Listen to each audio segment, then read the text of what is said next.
When the University of Northern Iowa initially went to online classes, UNI Athletic Department Academic Affairs Services had their daily duties drastically altered. This isn't a case of work shutting down, but instead ramping up and doing it in a way they couldn't have predicted.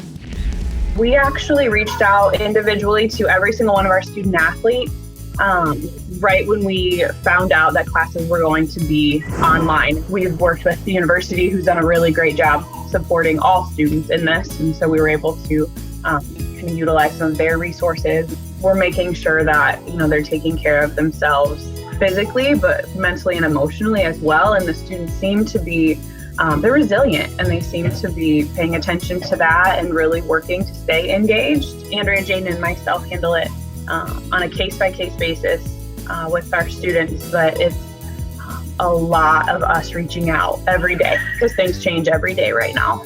Because then again, we can kind of spring into action at that point and help them decipher, what questions they had or, what they were concerned about.